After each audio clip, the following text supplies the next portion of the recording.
All right, good morning, everybody. My name is Steve, and I'm presenting this this talk on work done with Saeed Iftikhar, who is currently at Griffith, but I'm sure he's listening. And this is one of the results from our collective ARC discovery project, Designing for Uncertainty in Conservation Auctions, which included John Rolfe from the University of Central Queensland, Peter Boxall, University of Alberta, and Uwe Latak-Sloman from University of Kiel in Germany. And what I want to tell you about today is one of the topics we investigated, which I've titled, Are Regulators Able to Incentivize Landholders When Conservation Outcomes Are Uncertain? And just to make that clear, by regulator, I mean program managers. All right. So, conservation programs, we're looking at a situation where conservation programs are actually desired by some program manager or regulator, as we'll call it here. But these programs are to be carried out by private farmers or landholders. Now, conservation costs will mostly fall on these private farmers, whereas the conservation benefits will be spread out across all of society. We're checking something. You want to, this one? Oh, all right, okay, fine. All right, so if you have costs falling on private landholders, whereas the benefits are spread out across society, you have a cost-benefit mismatch there, and most landholders will want to be compensated. And the problem is, how do you compensate them? How much to compensate them? And this is a question you can ask because there is a situation of asymmetric information between them, the landholders, and the regulator, usually a government agency. The regulator does not know the costs of conservation works, or at least doesn't know them as well as the landholders, because these are private costs. There is therefore an incentive for most landholders, not all of them, but a fair proportion of them, to overstate the costs and pocket rents. So in this situation, in order to study this, we're going to make an assumption that the regulator or society wish to maximize value for money. They're going to spend money in order to get conservation outcomes, and they would like to be efficient, economically efficient in doing this. So how do you actually do this? There are basically two ideas that have been proposed, and this is a bit of background for those of you not familiar with this. One idea is to auction off the conservation contract. You have a conservation contract when the government agency or the regulator asks landholders to do a number of activities, number of conservation works which are specified, and if they do them, then there's a payment. The idea of auctioning off these conservation contracts, with the number of contracts being smaller than the number of eligible landholders, that creates competition, which will then minimize rents, otherwise they won't get the contract.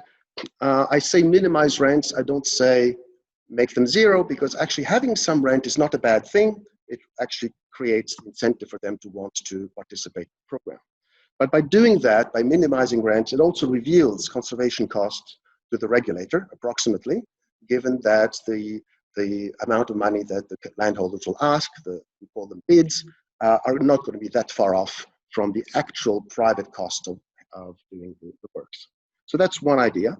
The second idea is to incentivize the conservation contracts by paying not, or let's take an example, you're planting trees, say, so you're not paying landholders for the planting of trees, which is action-based, but you're going to pay them on an outcome, for example, how many of these trees are still standing and healthy 10 years later.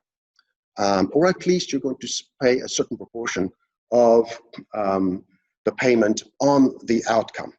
The challenge here is that these conservation outcomes, even if the landholders do their job properly, are subject to uncontrollable factors. there could be a drought, there could be a disease, there could be all sorts of things. And therefore, the outcomes are uncertain. Now, it's important to know here that these outcomes are uncertain for any given level of conservation effort. And so that's going to create a problem, because if either the landholder or the regulator or both are not sure to obtain what they want, but they're paying for it, you see that we have a problem. So to illustrate here how this works, it's an illustration from the experiment, which I'll explain in a few minutes. You have here, I don't know whether I can, okay, yes. I hope that people can see the cursor. You have, for example, at a given level of effort, you have different levels and units of effort. Over here, you are measuring the probability of achieving an outcome. And if you achieve a given outcome, then that triggers, that triggers the payment.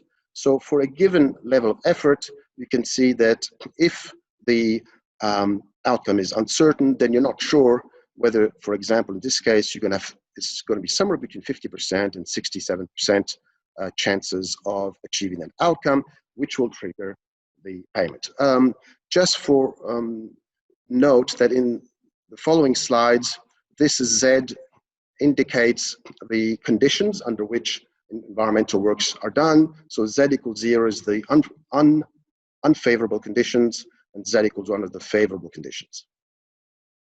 The other thing is that if you're going to pay on action, there is always a minimum amount of work that is required, because you're not going to pay them for not doing anything. So this is what this blue line represents. There is, in this case, 3. There is usually a minimum amount that needs to be done, minimum of trees that needs to be planted in order to trigger action payment. So where does the problem come from? It's this. If the regulator, so we have a situation where you can go at two extremes. You can pay, the regulator can pay landholders only on actions, or can go to the other extreme and pay them only after achievement of the desired outcome. The thing is, if the regulator pays them only on effort or the action that they're doing, and nothing on outcome, bidders will have no incentive to achieve the outcome. For example, they can plant the trees and then they let them die. They've already got the money. They got the money to actually have planted the trees. That's an example. On the opposite, if bidders are paid only as a function of outcome, then there's going to be a risk disincentive, which can overwhelm the payment incentive. Now, if you account for the fact that landholders are free not to participate or to drop out of the program, then too much risk means that they will not want to participate. You're going to have low participation rate. In fact, in our empirical studies, we found out that that was one of the contributions of our IRC project, is to highlight that the main problem was not bidding or cost efficiency or things like that, but was participation. Very low participation in programs in Australia, as well as in most developed countries. Interestingly, in developing countries, participation is actually a bit higher, but one of the reasons is that it's not done by the same organizations. This is a bit of a side comment, but it could be of interest that in developed countries, it tends to be done by the government or a government agency, but in developing countries, it tends to be done by NGOs or international organizations, and so the relationships are different. Right, so I don't know where everybody can see this diagram on the top right, or whether my picture is it's okay for them? All right, so you can see that when you have these two factors, countervailing factors happening, if you look at a graph where you have the outcome here, or the expected outcome here, and here you have the percentage of payments linked to outcomes, whether you are auctioning the contracts, which is these dark red ones, or not auctioning the contracts, you'll see that the effect overall indicates that there is an optimal level of incentivization. In other words, the percentage of payment that you pay on the uncertain desired outcome is somewhere between 0 and 100%. In other words, you have a payment mix. and there is a payment, an optimal payment mix, and this is something that we studied in an earlier work, which was published in 2016, but the logic of it is here as the percentage of your payment made on the uncertain outcome goes towards 100%. You got bidder, oops, sorry, what's going on? The amount of individual bidder effort will go up, but the participation will go down. And the combined effect produces the results up at the top of the screen at the top right. So, the problem is this. In conservation contracting, the main focus has been until now, in all the work that's been done, the literature, on farmer behavior. How are they going to respond to this uncertainty? How are they going to participate? And how much conservation outcome are you actually going to get for the amount of money that's spent by the government? The problem is nobody has looked at the regulator. In the studies that have been done experimentally, the amount of incentive is a parameter, it's a treatment. So the experimenter says if it's 50% or if it's 70%, then what are the behavior of the landholders? But the question is, someone's got to do this. It's not going to be the experimenter. In actual real life, it's whoever's running the program manager. How are they going to know? Is it optimizable? Do you know how to use public money in an efficient way in order to get what you want? So the problem here is how much to incentivize, which means paying for bidders' conservation efforts on their outcomes when they're uncertain. In fact, I will announce something that the answer to this question is going to be sensitive to the regulator's objective function. What is it that the program is trying to achieve?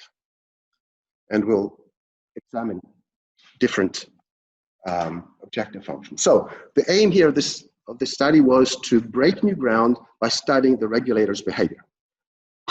Apparently, I've searched the literature, no one has done this before. This in an experimental setting, and also there is no theory to help us formulate this problem. So the only way forward was to explore this using an economic experiment, and then to ask these two questions. How does outcome uncertainty affect the regulator's choice of incentive level? And how does this affect auction performance? And I'll specify what I mean by auction performance, several criteria. Secondly, how do different objective functions, it could be dictated by superior authority, affect the regulator's choices of incentive levels? And how does this affect auction performance?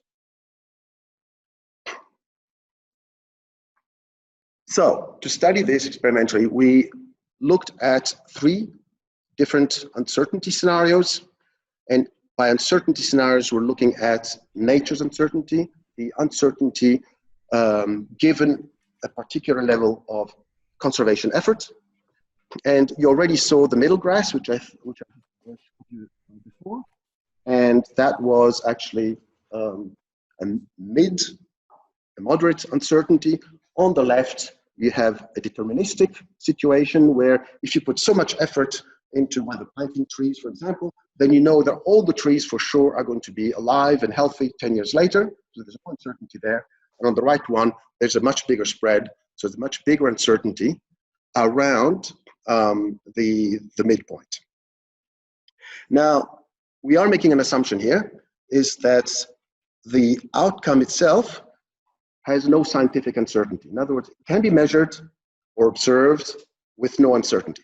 That's an important thing in real life, but if the outcome is how many birds you're going to get in biodiversity studies, then it's not obvious that you will know exactly how many birds have increased over the year or so.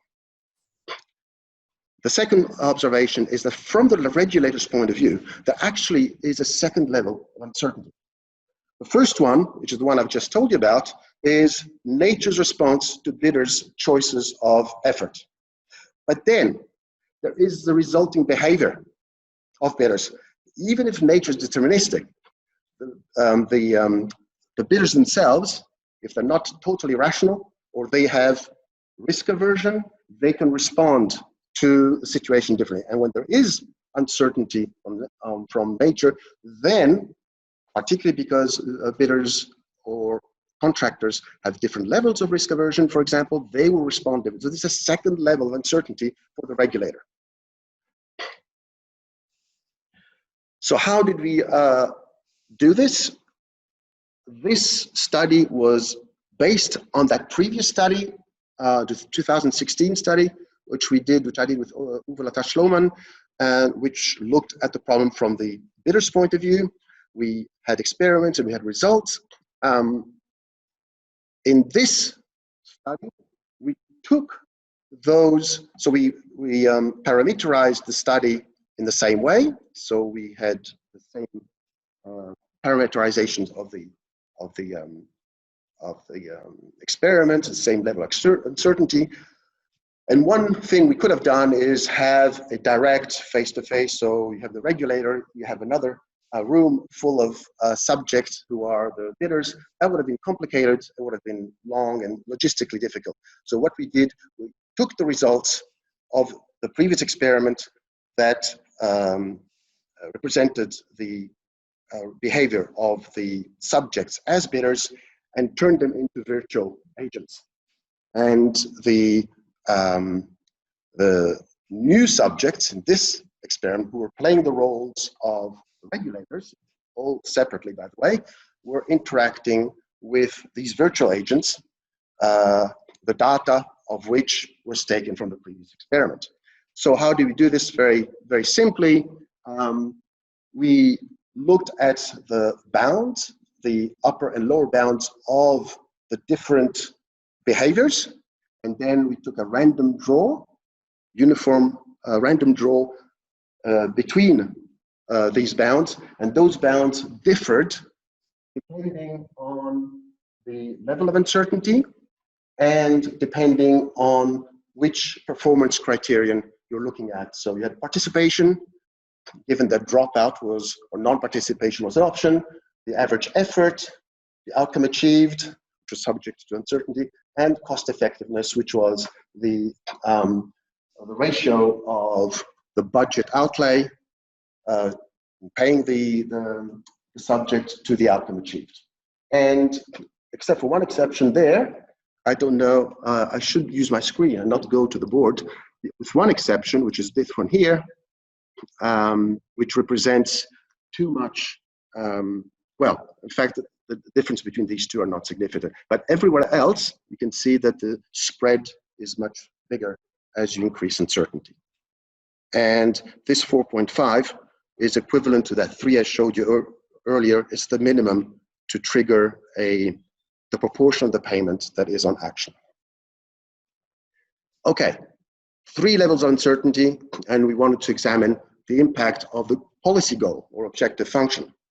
Now, we realized that you want to avoid corner solutions on the one hand, and secondly, that in real world conditions, you always have constraints. And so we had each of the 3 criteria playing a role both as objectives to be maximized and as constraints where you have a minimum that is required. This was the result of a number of simulations because one needed to make sure to calibrate this properly. And you ended up with 6 objective functions. As you can see in this table, the 3 criteria down here, which play both the role of objectives and of constraints. The experimental setup in one word here, that would have been too much to ask the participants to play all 6. So we had a mixed within and between subject design, where any particular subject only played 4 objective functions, either the no uncertainty and the middle uncertainty, or the no uncertainty and the high uncertainty. They played 9 rounds each, 3 without uncertainty and 6 with uncertainty, whether it was the middle or high. A bit more with uncertainty because we thought there'd be a much more of a learning aspect to see. The idea was to see whether it's going to be a stabilization of the of the choice variable, which was how much they would, what percentage they would incentivize the virtual agents in that. Before I show this one, the payment the subjects would have, so the incentive was that the higher they got on their objective function, one of the three, the more they were paid. But if they didn't respect the minimum constraint, then they had failed and they were paid nothing. So there was this conditional maximization behavior where they tried to get as much in the goal, so that the actual choice of the objective function was imposed on them. That was not a choice they were doing. We had thought about this and we thought this is going to be too complicated. Let's start simple and make that a treatment. So if they put too much effort and then they did not say in the first one, they want to maximize cost effectiveness, but they didn't meet the actual outcome constraints, then they were not paid at all.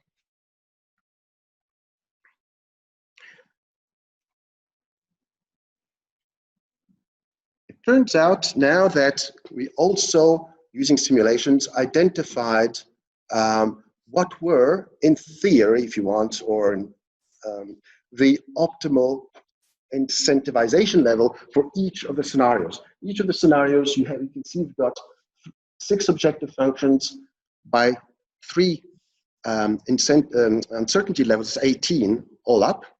And we did this by, if you see at the top, I don't know whether we can see, it's hidden by the screen there. It says bins, there's 0, 25, 50, 67, 75, and 100. These are the percentage of incentivization level. So the 0 means everything on action, and 100%, the 100 at the top right there, means everything on uncertain outcome.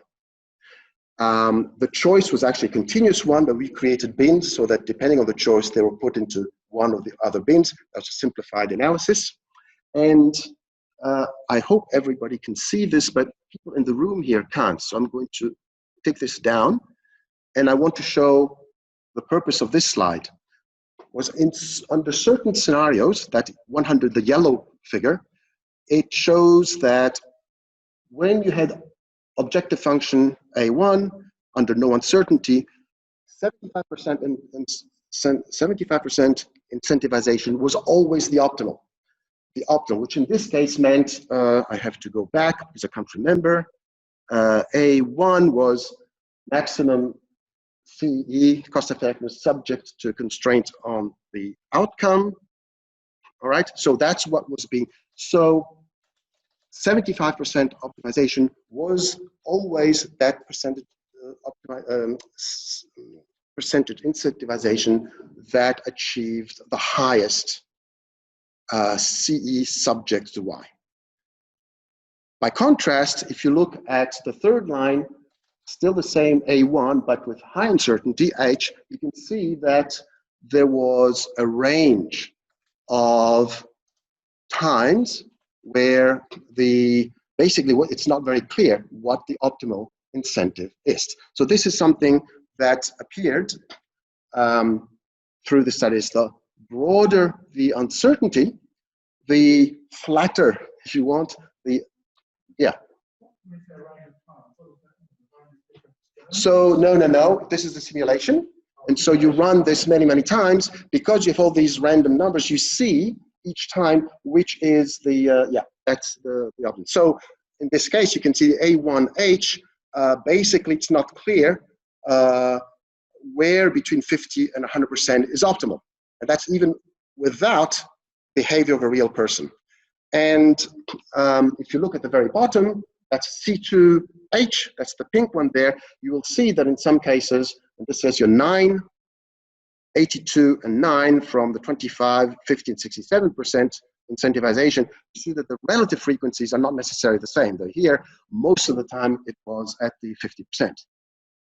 All right, so because of that, there's 2 different ways of defining an optimum level incentivization.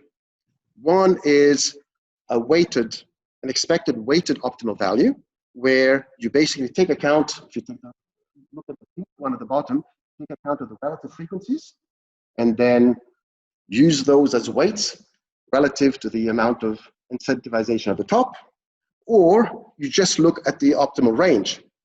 So again, taking the pink one, it's between 25 and 67. There's two different definitions, and you can see them here represented in these little graphs.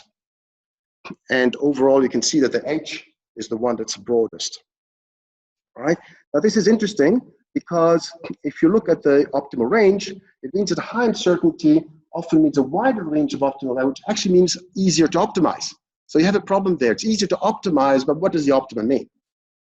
And someone in this audience, which is Dave here, will probably remember that he has published a paper in the past about flat profit functions. And I think there's, although it's different here, it's sort of reminiscent of that kind of situation. All right, now I have 3 slides of results, and I want to summarize what we found. All right. So here we looked at three kinds of results. The first one, what is the combined effect of uncertainty levels and objective function on the regulator's choice of incentive level? And to summarize here, you can see that you've got at the bottom the different objective functions here, and the green, the red, and the blue are the different uncertainty levels. And you can summarize here the results by saying that with high uncertainty, so if you look at the blue line here, with high uncertainty, that results in the lowest incentive level, except if the objective function is to maximize participation, which is the B2 and C1 here. You can see that in this case, what happens is that for participation, it's already the lowest. It's always been the lowest, no matter what the objective function is. With mid-uncertainty, not much happening. I just want to say that in the controls of analysis, we did control for a number of factors, and particularly for risk aversion of the subjects, which were measured using an Eckel-Grossman protocol, which was incentivized as well. The second thing we looked at is the combined effect of uncertainty and objective function on the first definition of the optimum, is how close to the optimum can the regulator incentivize. And here is where the objective function has a big impact. If a participation was the objective and uncertainty was high, then subjects were over-incentivized. On the other hand, if cost effectiveness was the objective, or the policy goal if you want, subjects were systematically under-incentivized. As you can see here, under-incentivized and over-incentivized above this 0 line, which would have been the optimum. In certain cases, the subjects actually were surprisingly very close to the optimum, as you can see here. Oh, where has my, oh. Okay, here we go. The last result here is what happened in terms of the second definition of the optimal, where were they within the optimal range or not. And here, the effect of uncertainty differed between objectives only under high uncertainty, which is this H here. And again, if the objective was participation, then the incentive was less likely to be within the incentive range. And this is in spite of the fact that with high uncertainty, the range was higher. Okay, otherwise, if there was another objective function, then it was more likely to be in. So that's the first set of results in terms of the behavior of the regulator. And then the second set, and I'll go quickly here, is the impact on the the performance of the program using those three criteria. In terms of participation, well, basically here, if you look at the three lines, this is no uncertainty, this is mid uncertainty, and this is higher uncertainty. Higher uncertainty meant lower participation. More people dropped out. And this is actually what we observe in the field as well. What happened if the objective was to maximize the outcome achieved? Now remember, these results take into account the regulator's incentive choices, right? So as a result of that. In this case, only under high uncertainty was outcome affected, and it reduced it. Otherwise, you can see that the policy goal had little impact. And the last one was the combined effect on the cost effectiveness of the program. And here, under high uncertainty, what happened is that this uncertainty overrides the choice of policy goal. In other words, as you can see here, it doesn't matter which policy goal you have. When you're high uncertainty, you basically have the lowest cost effectiveness, no matter. Right.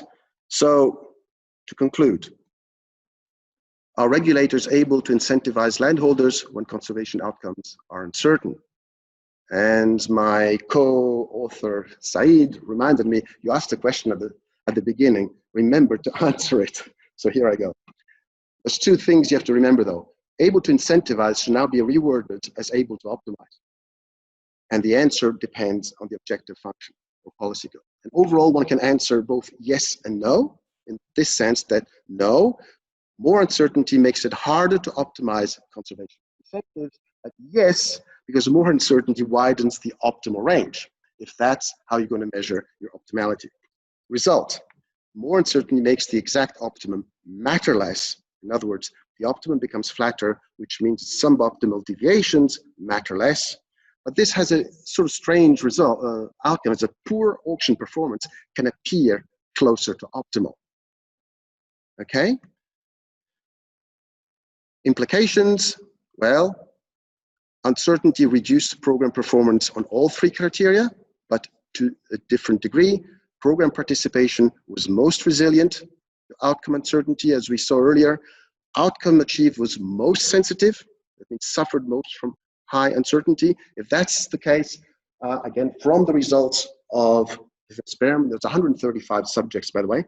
From the perspective of the regulator, if you're considering a high risk-averse regulator, then they would prefer participation as a policy goal. Turns out that this is often the goal that is actually pursued, particularly in Australia.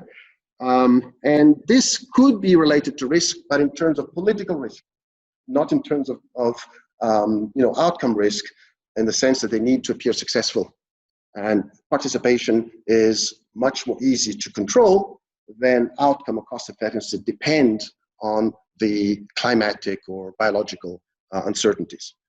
If the goal is to incentivize landholders optimally, the preferred goal should be to maximize outcome. The problem is that in that case, it comes at the cost of maximum sensitivity to uncertainty, and therefore loss in program participation.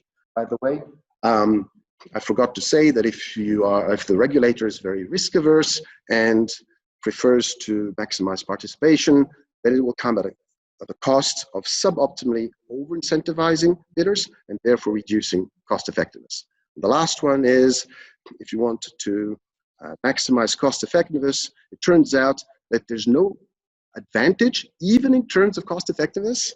In addition, it results in suboptimally under-incentivizing landholders. That was a systematic result, and therefore lower participation as well. So this low participation is a number of causes that we can see, and therefore that suggests a number of explanations to what's happening out there in terms of the intrinsic design of the program. There are, of course, extrinsic factors like bad history with the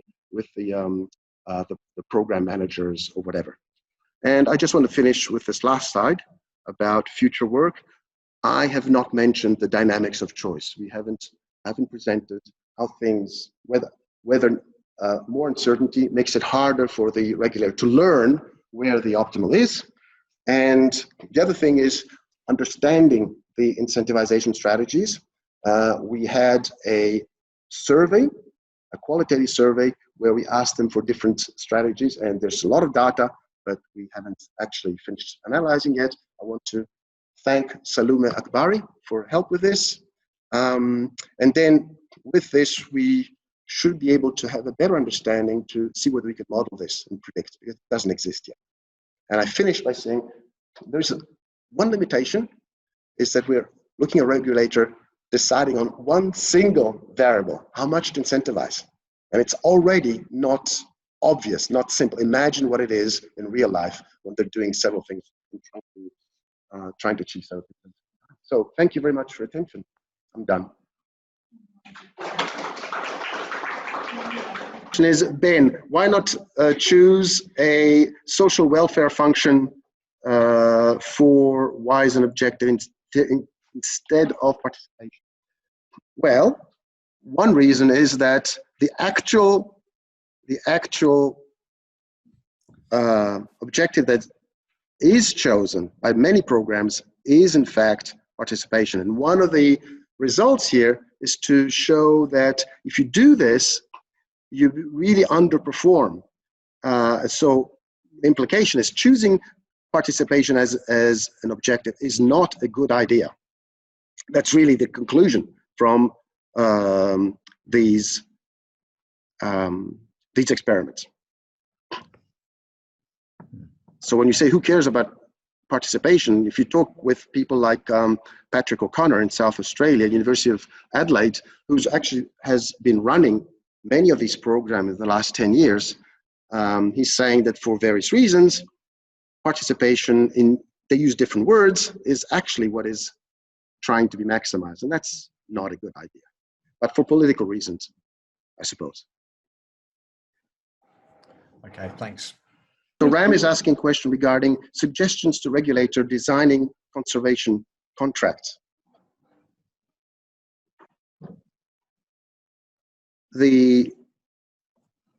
One of the conclusions that come from also the previous work is that, first of all, knowing what your objective is will matter, will impact on your sensitivity to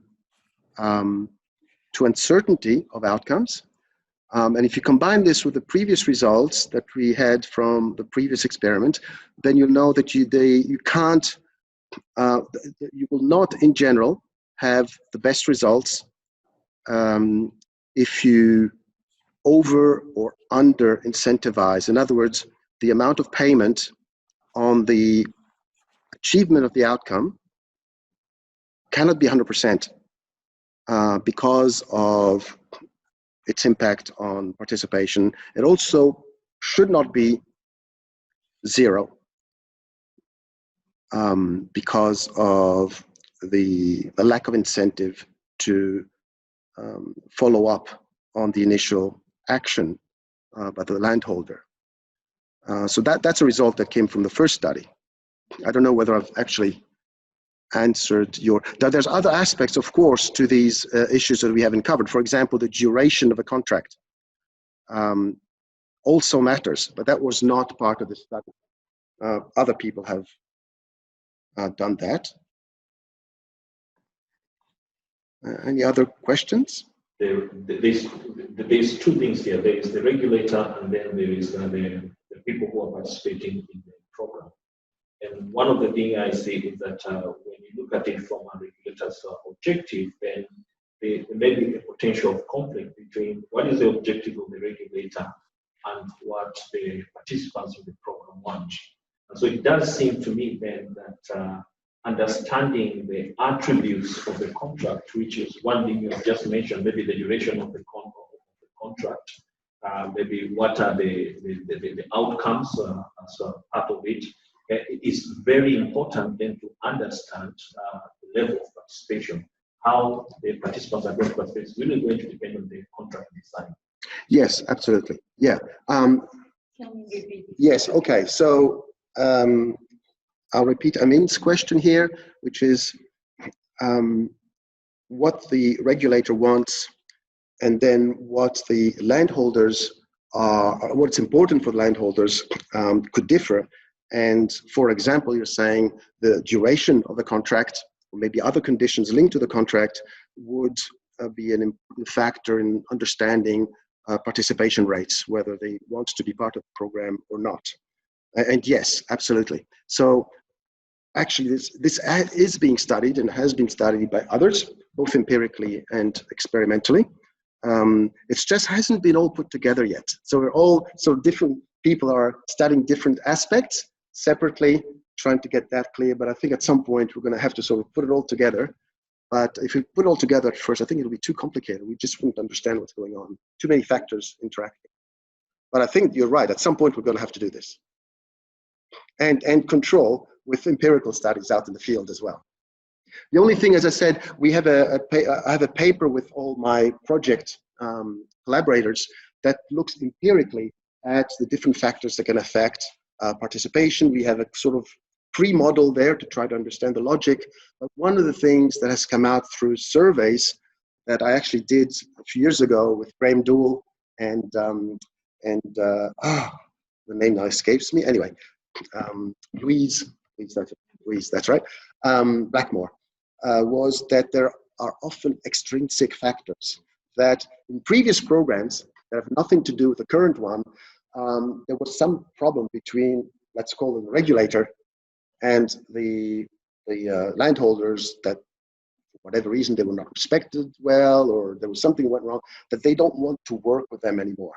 So this has got nothing to do with, so this is the important thing that appeared in our sort of, there's those extrinsic factors and the intrinsic factors. It turns out, actually, that empirically, when you look at different countries, it seems like the extrinsic factors are more important.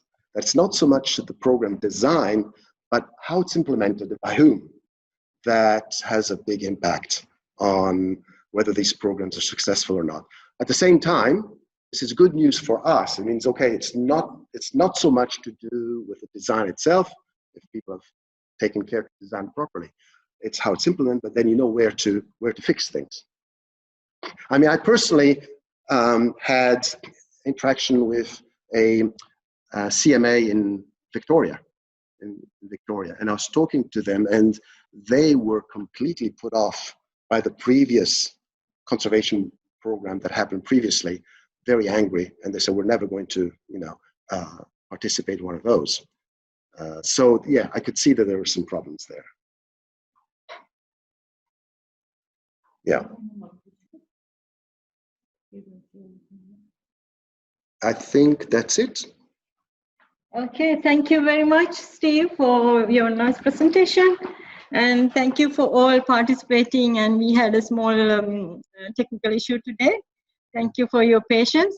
And next week, we are going to have another seminar on IPBS report and some reflections by Ram Pandit. See you next week.